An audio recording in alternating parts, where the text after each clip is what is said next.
அரசு ஊழியர்கள் மற்றும் ஆசிரியர்களின் கோரிக்கைகளை உதாசீனப்படுத்தாமல் அவர்களை அரவணைத்துச் செல்லும் அரசாக திராவிட மாடல் அரசு திகழ்கிறது. அதற்கான உதாரணமாக ஜனவரி 3ஆம் தேதி அறிவிக்கப்பட்ட TAPS என்ற ஓய்வூதிய திட்டத்தை சொல்லலாம்.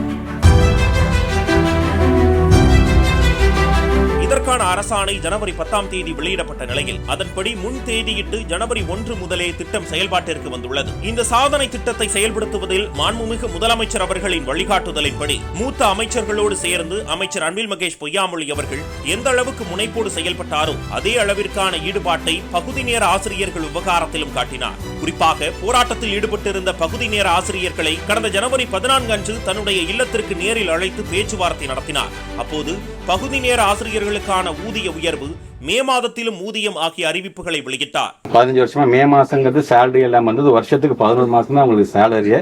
பட் இருந்தாலும் அதையும் கிடையாது, அந்த ஒரு மாசம் மட்டும் நாங்கள் எப்படி எங்களால் குடும்பத்தை நடத்த முடியும் என்று தொடர்ந்து ஒரு 3 ஆண்டுகளாகவே எங்கள்கிட்ட அவங்க வைத்த கோரிக்கை தான்.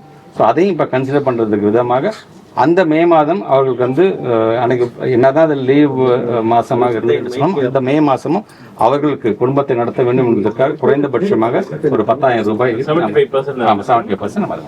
அதனை முழு மனதோடு ஏற்றுக்கொண்ட பகுதி நேர ஆசிரியர்கள் தங்களுக்கு நிரந்தர பணிக்கான வாய்ப்பு கிடைக்க உதவிட வேண்டும் என்று வலியுறுத்தி வந்தனர். குறித்து மாண்புமிகு முதலமைச்சர் அவர்களின் கவனத்திற்கு கொண்டு சென்ற அமைச்சர் தொடர்ந்து அந்த கோரிக்கை மீதான நடவடிக்கைகளை கவனித்து வந்தார். இந்த நிலையில்தான் ஆளுநர் உரை மீதான விவாதத்திற்கு சட்டமன்றத்தில் பதிலளித்த முதலமைச்சர் அவர்கள் பகுதி நேர ஆசிரியர்களின் முக்கிய கோரிக்கையை நிறைவேற்றும் வகையில் அறிவிப்பை வெளியிட்டார்.